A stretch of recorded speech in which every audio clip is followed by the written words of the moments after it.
અને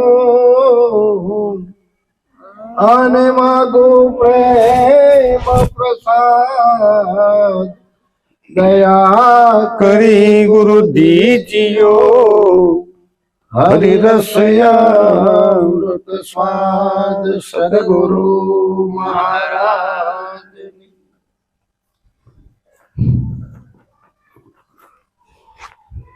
સરસ આનંદ કરાવ્યો ભગત મહારાજે.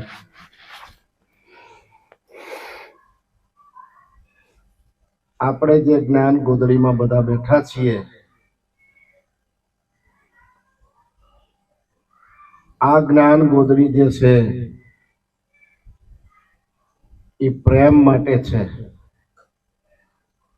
આગળના સંતો કહી ગયા છે કે ભાઈ આ તો નૂરત સુરતની સાધના, પ્રેમી જન હોય એ પાવે, અંધારું ટળે એની આંખનું અને નૂર નજરે આવે.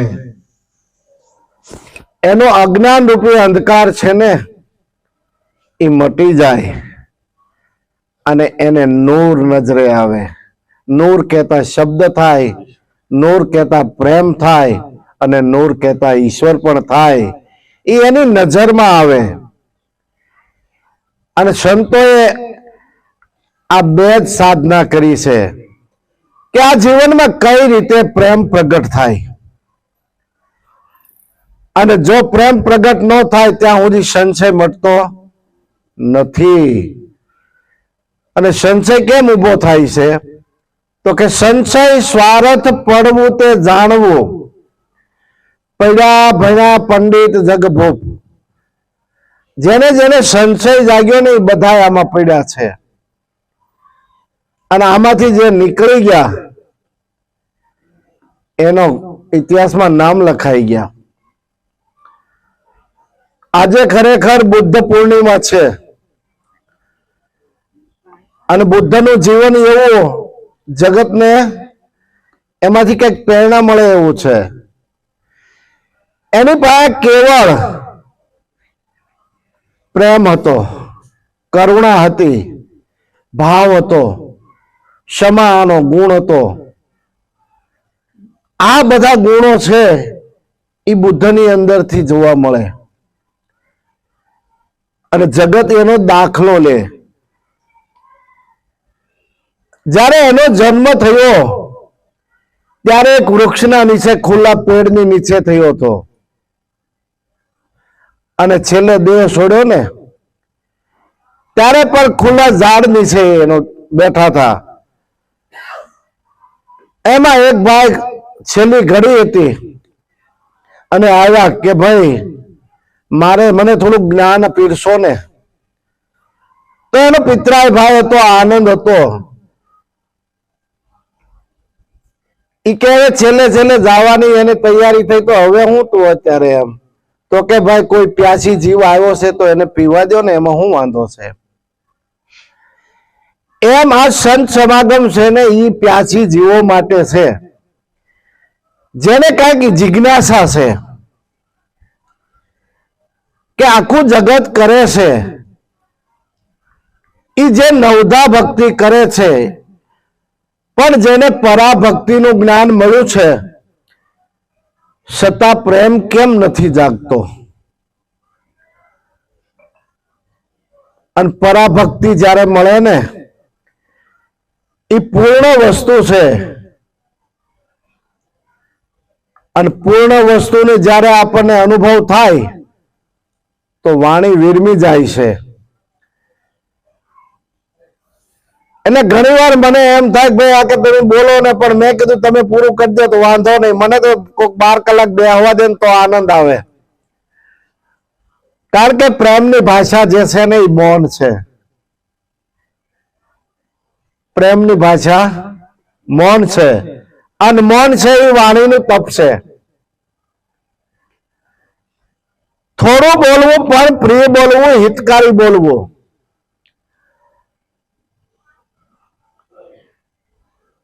કોઈના પ્રત્યે કોઈને રાગ ઉભો થાય, દ્વેષ ઉભો થાય, કર્કશ વાણી પણ ન બોલવી. તો જીવનમાં ગુણો આવા શબ્દો બોલવાથી પણ આપણું જીવન ધન્યતાને પાત્ર બને. થોડું બોલવું, પ્રિય બોલવું, હિતકારી બોલવું. અને કીધું છે ચાલતા નર ધરતીને દુભવે અને પાપ થકી બહુ ડરે. શબ્દ વિવેકી શુદ્ધ સુલક્ષણા પૂછી પૂછીને પાવ ધરે એવો બાયુ અમને એવા એવા સંત મળે. જેને દીઠે મારા નેણા ઠરે એવો બાયુ અમને એવા એવા સંત મળે. કારણ કે નેણા ઠરે એવા સંત ક્યાં ગોતવા? તો ઈ પણ અનુભવમાં આવે. નિર્મળ મેણો અમૃત વેણો આપહી સંત સુજાણ, નિર્ગુણ શિરગુણ એ સૌ સમજે સત્ય શબ્દ કેરી શાન. આ તનમાં ગુરુજી મળ્યાને થયો જ્ઞાન. કારણ કે ગુરુ મહારાજ આવે ત્યારે શબ્દ સરે, નકર શબ્દ પણ ન સરે. જ્ઞાનની ધારાએ ગુરુ મહારાજ આવે, દેહ થકી નો આવે. અને દેહ કોઈના રહ્યા નથી. એટલે ગીતામાં ભગવાન કૃષ્ણએ કીધું કે ભાઈ હું ક્યાંય જતો આવતો નથી, મારું ઐશ્વર્ય મારા સંતોના હૃદયમાં પધરાવું છું. અને આ વાતને જેમ છે એમ જાણવી હોય તો કોઈ બ્રહ્મદર્શી તત્વદર્શી સંતની પાસે જાજે, એની સેવા કરજે, એને રીઝવજે. તો તને જે આ જ્ઞાન મારું છે એ એના પાસેથી તને જાણવા મળશે. કારણ કે આ જ્ઞાન આદિ અનાદિનું છે, આજકાલનું નથી. આ જ્ઞાન પૂર્વે મેં સૂર્યને આપેલું. સૂર્યએ મનુને આપ્યો, મનુએ ઈક્ષ્વાકુને આપ્યું. એ જ જ્ઞાન આજ અર્જુન હું તને આપું છું. એટલે અર્જુનને સંશય ઉભો થયો કે ભાઈ આપણે બે ભાઈ છીએ, મારા તમારા ઉંમરમાં 5-10 વર્ષનો ફેર છે.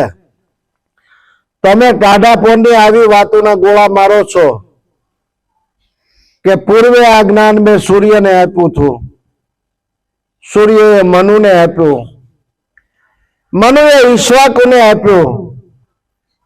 એ જ્ઞાન આજે હું તને આપું છું. તો કે અર્જુન, તારા મારા અનેક જન્મો થયા, પણ તને તારા જન્મનું જ્ઞાન નથી, અને હું એને જાણું છું. તો આપણે શું સમજવું? કારણ કે આ તો આદિ અનાદિનું જ્ઞાન છે. પણ આપણે ગુરુ શરણે ગયા ત્યારે પેલા આ સૂર્ય એટલે આપણી જે જમણી આંખ કે ડાબી, આ સૂર્ય ચંદ્ર જે કાંઈ નાડી છે ને, ચાંદ સૂરજ બે આંખો છે મારી, રાત દિવસ પલકે કરનારી, કીધો બીજલીમાં મેં છમકારો, આ જગત બધું ઝાંખું દિશે. આ દ્રષ્ટિથી આપણે જોયું પેલા જે આ સૂર્યથી કે ભાઈ પેલા જ્ઞાન સૂર્યને આપ્યું, આપણી દ્રષ્ટિ ખુલી ગુરુ શરણે, ત્યારે આપણને આ જ્ઞાનની પ્રાપ્તિ થઈ કે નહીં? વાત બરાબર છે. સૂર્યએ મનુને આપ્યું. આ નક્કી થયું, આપણા મનથી નક્કી થયું કે જે મહારાજે આપણને વાત કરી છે ને, વાત સતોષત છે. મનથી નક્કી થાય,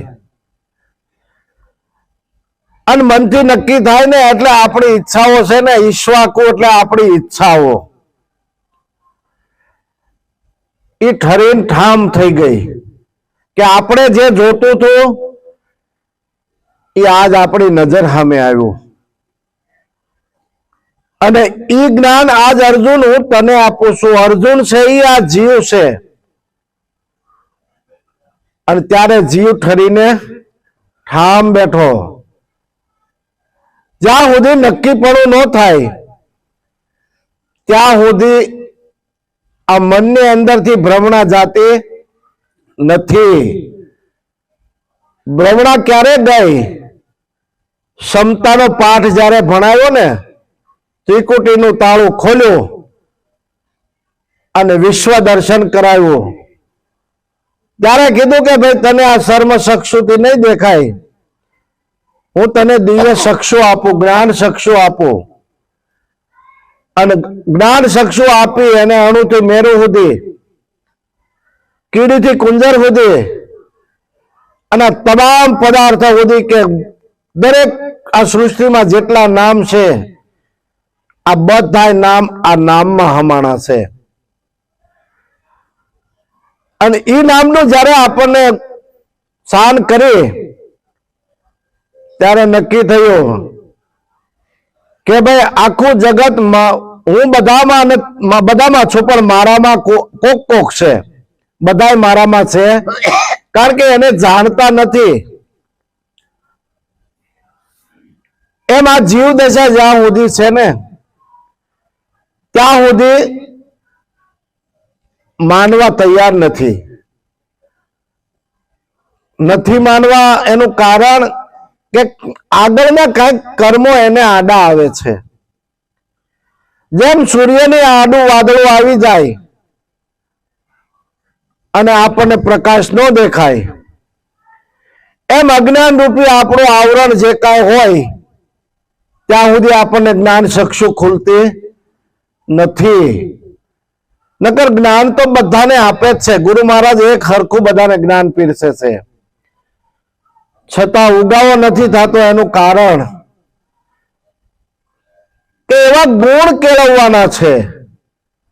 અને ગુરુ મહારાજ ગુણે ગુણે કરીને વ્યાપકમાં આવે.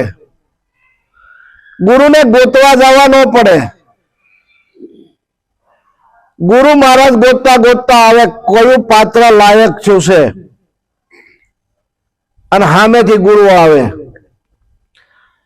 અત્યારે એવું થયું છે, ગુરુ કર્યા ગોકળી નાથ, ઘડા બળદને નાખી નાથ. શિષ્યનું ધન હરે ને ધોખો ન હરે તો એ ગુરુ કલ્યાણે શું કરે? ગુરુ લાવો લાવો લાવો કરવા વાળા છે, પણ સદગુરુ છે ને એ તો દેવા વાળા છે. સદગુરુ દાતા દીન દયાળા, શરણે આવ્યાને ઉગારે, કારણ કે એનો ભાવ ઉગારવાનો છે. અને ઓલાનો ભાવ લાવો લાવો ને લાવો. શીશ લોભી ગુરુ લાલછું, દોનો ખેલે દાવ. ગુરુને એમ કે શીશ કાંઈક દે હે, શિષ્યને એમ કે ગુरु काक दे है, पर आ दोनों का नरक में ठेलम ठेला. कारण के आ वस्तु जीवन ની રેણી માથે આખી વસ્તુ છે. કીધે કઈ કાઈ નો થાય, રેણીથી જ રામ રીત છે. અને આપણને રેણી આપી છે. કાઈ પણ આપણને રોગ જો હોય, દવાખાને જાય તો ડોક્ટર દવા આપે, એની હારે આપણને ટાઈમ ટેબલ લખીને આપે કે આ દવા આ ટાઈમે પીવી, આ દવા આ ટાઈમે પીવી. પણ બધી ગોળી એકારી ખાઈ જાય તો આપણો રોગ મટે નહીં. આ તો જન્મ મરણનો રોગ થયો છે. અને ગુરુ મહારાજે આપણને રેણી રૂપી ગોળી આપી છે. અને એ રેણી રૂપી જો આપણું જીવન બની જાય તો આ જન્મ મરણનો રોગ મટી જાય એવો છે. ન મટે એમેય નથી. કારણ કે જન્મ મરણનો રોગ છે ભારી, મટી શકે એક મનુષ્ય દ્વારે. જો મનુષ્ય દ્વારે આ રોગ મટી શકતો હોય તો આપણને મનુષ્ય જન્મ મળ્યો છે. અને ફોગટ ન વયો જાય. ધ્યાન એનું રાખવાનું છે.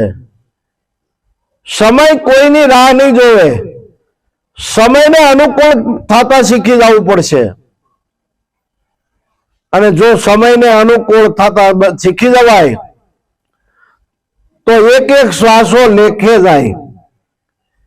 એટલે ભજન આપ્યું કે શ્વાસ ઉશ્વાસે સ્મરણ કરી લે, तो ही कर तन में शान गुरु की यही सत्यारथ देखो दिल दर्पण में आ दिल दर्पण छे ने ई एक आभલું છે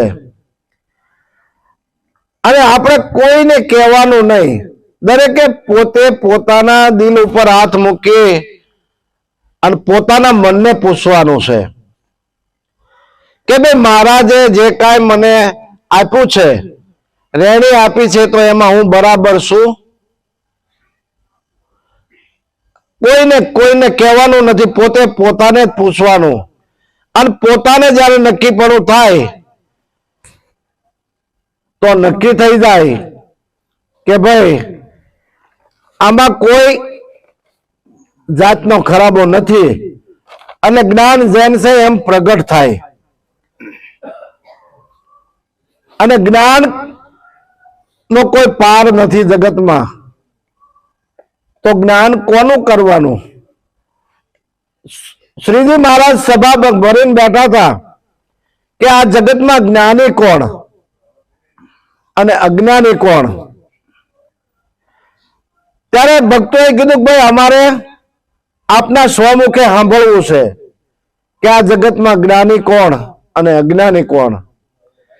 ત્યારે એને કીધું કે જે આખા જગતને જાણે પણ પોતાને ન જાણે એ અજ્ઞાની છે, પણ જગતમાં કાંઈ ન જાણે પોતાને જાણે એ જ્ઞાની છે.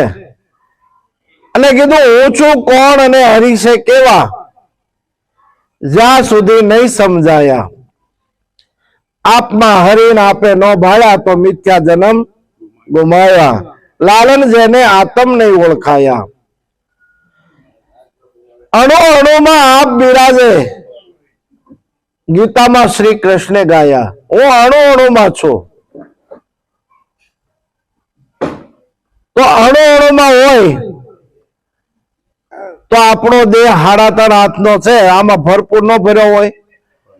કારણ કે આ દેહ છે ને એક પરમાણુનો પુંજ છે. આની અંદર અણુ છે, પરમાણુ છે. જયારે આપણે સોનોગ્રાફી કરે ને જોઈને તો ખબર પડે કે માલપા બીજું કાંઈ ન દેખાય. નકરામ ઝરમરિયા બુદબુદે જ બતાવે બધું, કારણ કે આ પરમાણુનો પુંજ છે. અણુ આની અંદર છે. એક અણુમાંથી આવડી મોટી આપણી કાયા બની ગઈ, તો આ પરમાત્માની કૃપા કેવડી. અને અત્યારે આ જે કાંઈ યુદ્ધો હાલે છે એ બધા અણુ બોમ્બ બનાવીને બેઠા છે. ગમે ત્યારે ફૂટવાના તો ખરા ને, પણ આ શરીરની અંદરથી જયારે અણુ ફૂટે છે ને ત્યારે જ આ પૃથ્વીનો નાશ થાય છે.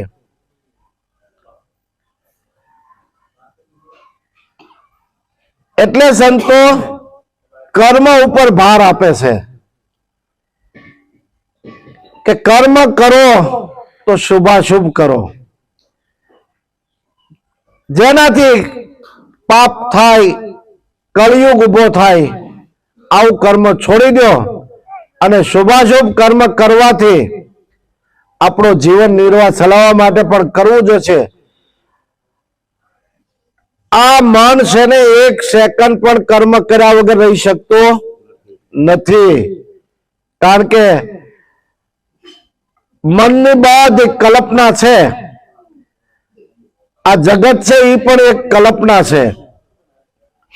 આપણે જાવ ફાર્મમાં તો મનથી નક્કી થયું ને કે આ કલ્પના ઉભી થઈ, હાલો જાય આપણે મકાન જોઈ છે, ગાડી જોઈ છે. આ બધી વસ્તુ મનથી કલ્પનાથી ઉભી થઈ છે. એમાં જગત આખું કલ્પનાથી ખરું થઈ ગયું. લગ્ન થયા હોય જ્યારે, ત્યારે બંને જણા સ્ત્રી ને પુરુષ એ બેની અંદર એક મનની કલ્પના હોય. એક કે આપણે બાબો જોઈ છે ને એક કે બેબી જોઈ છે. આ પણ એક કલ્પના જ છે. આખું જગત કલ્પિત છે. એટલે સંતો જે જગ્યાએ પહોંચી ગયા ને તઈ કે છે કે ભાઈ આ કલ્પિત જગત છે, બાકી વાસ્તવિકમાં કાંઈ છે નહીં. પણ આ દેખાય છે આપણને આ બધી પ્રકૃતિ છે, અને પ્રકૃતિની અંદર આ બોલી રહ્યો છે એ એક પુરુષ છે, અને આનું જ્ઞાન મીરાને થયું હતું. જ્યારે દ્વારકા ગયા ને હાંજ પડી ગઈ અને ભગવાનના દર્શન કરવાના હતા, પડદો લાગી ગયો. ગોસાઈ કે ભાઈ અમે સ્ત્રીને દર્શન કરવા દેતા નથી અને હવે દરવાજો ન ખુલે. તો કે ભાઈ કૃષ્ણ જગતમાં એક જ છે, આ પુરુષ જગતમાં એક જ છે, આ બીજો ક્યાંથી આવ્યો? બીજો હોય તો મારે દર્શન નથી કરવા. તો આ બધાની અંદર જે કાંઈ ગાજી રહ્યો છે, બોલી રહ્યો છે, રણુકાર રૂપે રામ ચેતન બ્રહ્મ છે. રણુકાર રૂપે રમી રહ્યો છે, આમાં નહીં, ચેતન બ્રહ્મ છે. તો રણુકાર રૂપે આમાં રમી રહ્યો હોય, ચેતન બ્રહ્મ હોય તો બ્રહ્મના વિચારો કેવા હોય? ન્યાય આપણે જો વિચાર માંગે ને કે બ્રહ્મ સ્વરૂપ આપણને તો બનાવી દીધા, હાલો, તો બ્રહ્મના વિચારો કેવા હોય? બ્રહ્મના બેસણા ક્યાં હોય? કારણ કે જેના મનમાં કદી હલકો વિચાર પણ ન આવે, જેની દ્રષ્ટિમાં દોષ ના હોય, અને જ્યારે દ્રષ્ટિમાંથી દોષ વયા જાય ને ત્યારે જ આપણને બધે હરખું દેખાય, મળાય. દ્રષ્ટિની અંદર તરંગ છે. શું છે? જેમ દરિયાની અંદર તરંગ થાય છે ને એમ આપણી દ્રષ્ટિની અંદર તરંગ છે, અને તરંગથી આપણને બધું જેમ છે એમ દેખાતું નથી. આ તરંગ શમી જાય. જેમ મોતિયો આંખમાં આવ્યો હોય ને મોતિયાનું ઓપરેશન થઈ જાય, અને જે ઝાખપ આપણી અજ્ઞાન રૂપી ઝાખપ હતી અને મોતિયાનું ઓપરેશન થતા આપણને જેમ છે એમ દેખાય, એમ ઈશ્વર સભર ભર્યો છે એવું સમજણમાં લેવાનું છે. અને સમજણમાં આવી જાય ને તો મોટા મોટી સમજણ છે. એટલે કીધું સમજણ વિના સુખ નથી આ જીવને, વસ્તુગતે કેમ કરીને ઓળખાય. આપમાં વસે છે આપનો આત્મા, સતા જીવપણું જાતું નથી. પણ જીવપણું ત્યારે જાય કે અનહદ ચિતવે. કારણ કે આ દેહ છે એ તો હદ છે, અને દેહમાં જે કાંઈ વસ્તુ છે એ બધા દેહની અંદર એક જ વસ્તુ છે, જુદું તો કઈ છે નહીં. 5 તત્વના પિંડ અને છઠ્ઠો બોલવા વાળો નારાયણ. સંતોએ આને શું કીધું? બોલે એને ઘોર ગગન મેં ગાજો ને એને અવાજ કીધો. શું કીધો? અવાજ. અને બાળકનો જન્મ થાય ને ત્યારે પેલો અ, પછી ઊન મન જે કાંઈ પછી થાય, અને આપણે જે કાંઈ અક્ષરો બોલી છે ને બધાની વચમાં છુપાયેલો છે. ક બોલશો તો માલપા અ છુપાયેલો છે, ખ બોલશો તો માલપા છુપાયેલો છે, ગ બોલશો આખી કક્કા બારખરી બોલી જાઓ તો આ અ છે ને એ બધાની વચમાં છુપાયેલો છે. એટલે કીધું છે અલખ લખો અનહદ નિર્વાણી. આને કોઈ રચના કરવી ન પડે, બોલવું હોય એટલે એ માલપાથી આવે, ભેગો ભળીને આવે. અલખ લખો અનહદ નિર્વાણી, બિન રચના એ બોલે. આપે તાળો ને આપે કુછી, આપ અંતરપટ ખોલે. ઘટમાં જુઓ વિચારી આપ, બીજો સિદ્ધ કરો સંતાપ. આપણે કાલે કઈ કામ ન કરવું હોય, આપણે ફાર્મમાં આવવું તો કાલની તૈયારી હતી, એની તૈયારી કરવી પડે. પણ આ માલપા બોલી રહ્યો છે, શબ્દને ઘડવો પડે તો એના માટે બેહવું ન પડે. એ તો ઘડાઈને જ આવ્યા કરે. આ બિન રચના, એની માટે કોઈ રચના નથી. એટલે સદગુરુની કૃપા એ છે કે રચના રટત હે એક મહામંત્ર નામ કા, તેરે સિવા દૂજા નહીં કોઈ મેરે કામ કા. આ રચના એક રટત હે અને એ નામની. અને નામ સંગતે જે વરી ગયા ને એ પરમાત્માના પદને પામી ગયા. અને આપણે કીધું તો કે આ નામને રંગ રૂપને આકાર નથી, પણ રંગ રૂપને આકાર નથી આપણે શાંતિ સમજ્યા, આપણા અનુભવમાં નથી આવ્યું. કારણ કે નિર્ગુણ અને શિરગુણ બેની એકતા બતાવી છે. નિર્ગુણ ઈશ્વર નિર્ગુણ છે, પણ સગુણ વગર ક્યાં આવીને ઉભો રહેશે? સગુણ વગર ક્યાં આવીને ઉભો રહેશે? અને જે થઈ ગયા આ જગતમાં, ભગવાન થઈ ગયા, દેવો થઈ ગયા કે સંતો થઈ ગયા, બધા સગુણ સાકારે થયા છે. પણ એને નિર્ગુણનો અનુભવ કર્યો, અને અનુભવ કર્યા પછી એને સગુણ ઉપર એનું વર્ણન કર્યું. કાંઈ પણ કામ કરવું હોય તો કામ નિર્ગુણથી થાય અને કાર્ય સગુણ કરે. આ બોલે એ નિર્ગુણ છે, અને કાંઈ પણ વસ્તુ જોતી હોય તો એ નિર્ગુણનો જ્યાં સુધી ધ્વનિ પહોંચે ને, સગુણ ઉભો થઈને તરત કાર્ય કરવા મળે.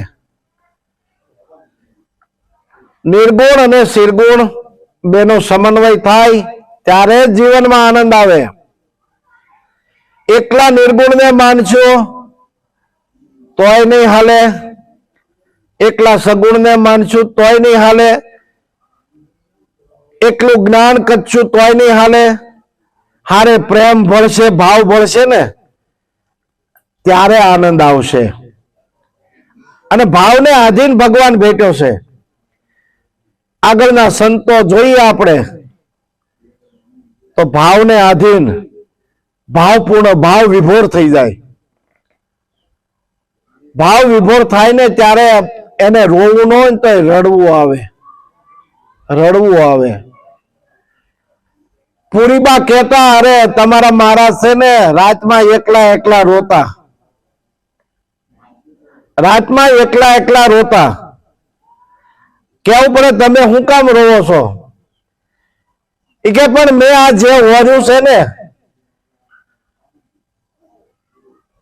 એ જેમ તેમ નથી. જ્યારે પોતાની કક્ષા એવી થઈ ગઈ ત્યારે એને માતાજીને કીધું કે ભાઈ તું હવે છોકરાને કહી દેજે, એને આ એનો બાપ દેખા હે. પણ હવે આ એનો બાપ સાંભળવાનો નથી રહ્યો. કારણ કે કોટણની અંદરથી પડ્યા નીકળી ગયા પછી હીરો બની જાય. એમ આની અંદર સ્વરૂપ પોતાનું પ્રગટ થઈ જાય ને પછી કહીએ કે બાર ભીતર એક નિરંતર ઘોર ગગન में ગાજા, ઘોર ગગન में ગાજી રહ્યો. અને પછી છોકરાએ એનો વિરોધ નથી કર્યો, પહેલા તો બહુ વિરોધ કરેલો.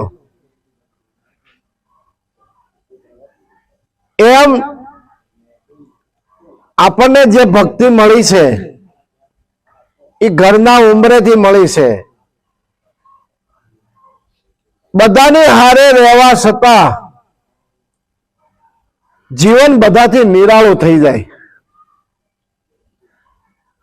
સંસારમાં જે સંતો ભક્તો થઈ ગયા, ઘર છોડીને કે ભાગી નથી ગયા, ગ્રસ્થાશ્રમમાં રહીને જ ઉત્તમ કાર્ય કરી ગયા. પણ જીવન એનું બધાથી કઈક જુદું હોય. શર્મ ચક્ષુથી ચામડું દેખાય અને આત્મ દ્રષ્ટિ હરિ આપ. અવતારી પુરુષને કોઈ ન ઓળખે, ભલે બેટો હોય કે બાપ. કારણ કે આ જગતમાં એ કળવામાં ન આવે એટલે કીધું છે તું કોઈના કળવામાં ન આવે એવો અદ્ભુત ખેલ છે તારો.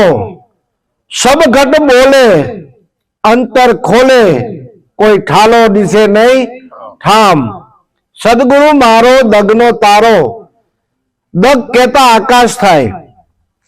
સદગુરુ મારો દગનો તારો, મારા જીવનનો છે પ્રાણ એવો સદગુરુ લાલન છે મારો.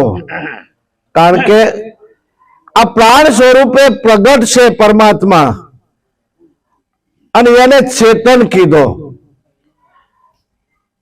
અને પ્રાણ છે ને ત્યાં સુધી આની અંદરથી શબ્દ નીકળે, અને શબ્દ સર્વોપરી છે. શબ્દ છે એ સર્વોપરી છે. આખા બ્રહ્માંડમાં શબ્દ ઘૂમી રહ્યો છે. શબ્દ છે એ જ બ્રહ્મ છે. અને સંતોષ શબ્દની હદે રહી અને અનુભવ કરે છે. આ શબ્દ ક્યાં ઘરનો છે, શું કહેવા માંગે છે. એટલે સતાર સાહેબને કહેવું પડ્યું કે ભાઈ શું પૂછો છો મુજને કે હું શું કરું છું. એને શબ્દ સમજાણો, પછી કે મને જ્યાં ગમે ત્યાં હું હરું છું ફરું છું.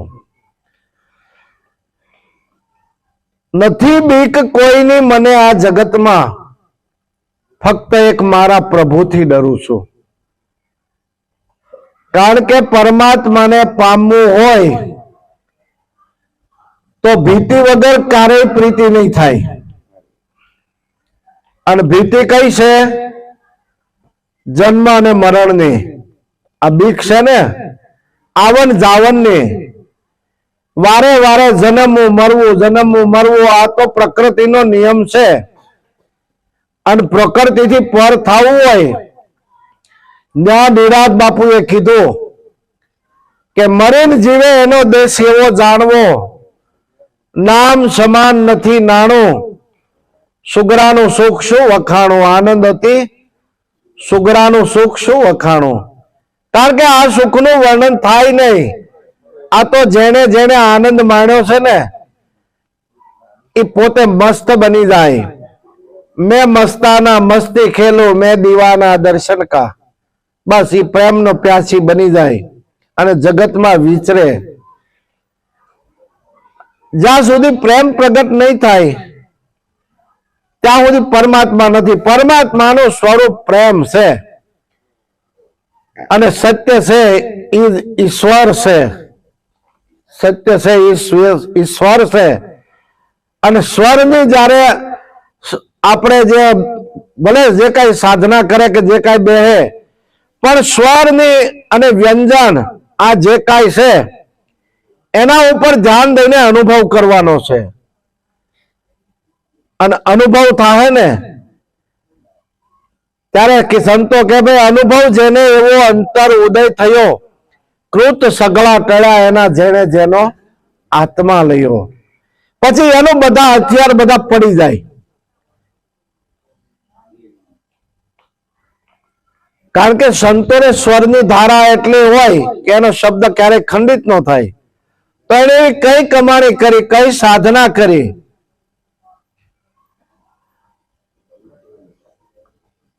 અને આપણી પાસે જયારે મહારાજ આપણને આ વસ્તુ મળી છે કે ધન છે, ટોચ ઉપર બેઠા હતા ત્યાંથી નીચે જમીન માથે બેહીને આ વસ્તુ લાવીને આપણને આપી. નરસૈયાને નાચ બારો મૂક્યો તો એમ ઈશ્વર મહારાજને પણ ગજ બાર મૂક્યા, છતાંય એને ઓછું નહોતું લાગ્યું. પણ એ વખતે જો આપણે એને પડખેથી ખાઈ ગયા હોત ને